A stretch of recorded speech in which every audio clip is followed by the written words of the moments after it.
When I was younger, I was always a rough and tough kid. And I didn't care if I got my knees scraped up, I got muddy or whatever. I would go ahead and play sports with guys at recess, but they would prevent me from doing so, mainly because they would say, oh, you can't play because I'm a girl. Or you're gonna break a nail, or you're gonna cry if I push you. So after being shunned away by them, I tried to go play with the girls. Now, the girls had different things to say though. The girls would be like, you look like a boy because I was so broadly built. Or you act like a boy because I'd rather go play outside, or you don't know how to play with Barbie dolls or how to put nail polish on. Well, after complaining to my dad about this for so long, I started to feel really inconfident about myself.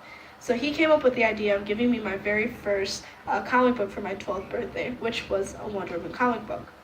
Now, for the first time ever, I finally felt beautiful. As I flipped through these pages, I felt beautiful for being broad-shouldered. I felt beautiful for being stronger than the girls in my class. I felt beautiful for even being stronger than some of the guys in my class, even though they refused to admit it. I just felt powerful, and I felt empowered because of Wonder Woman. So this is why I want to thank her for all of that. But before I go into that, I want to tell you guys a little bit of background information on Wonder Woman. Wonder Woman was created in 1941 during World War II by William Marston. Marston was a psychologist who did a lot of research on measuring blood pressure, which also led to the creation of the lie detector machine, Wonder Woman's lasso of truth, and the lie detector machine. Pretty cool if you think about it, knowing they all came from William Marston. Now, Marston refers to the creation of Wonder Woman as he said, the psychological propaganda for the new type of woman that I believe should rule the world.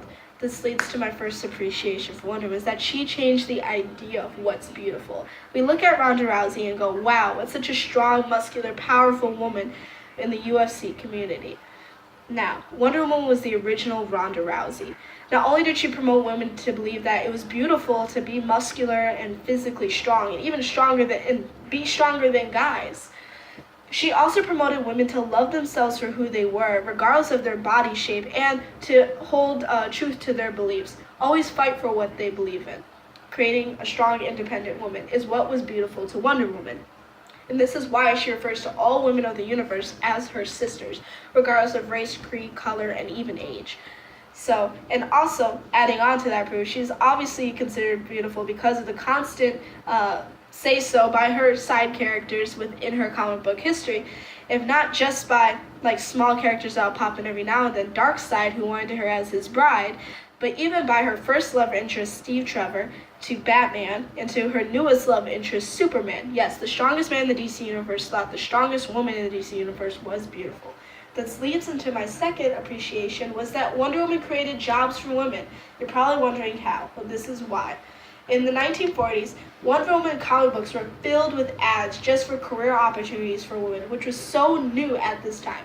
Yes, partially because of the fact that men were away overseas fighting in World War II, but this was so important at this point because this was the first time in history that women were promoted to have jobs, and at the same time to even be given one. And it was so openly given out that for the first time ever, jobs were literally flying off pages for women.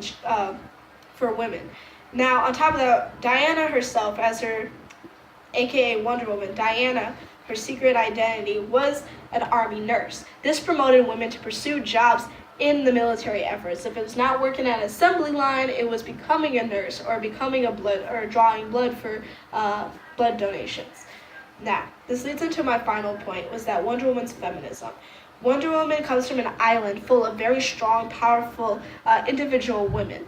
Now, when she comes to the United States, she gets a little bit of a culture shock to see how women are portrayed in the United States. She becomes very personally offended if women would just make themselves weaker than what they were to please men.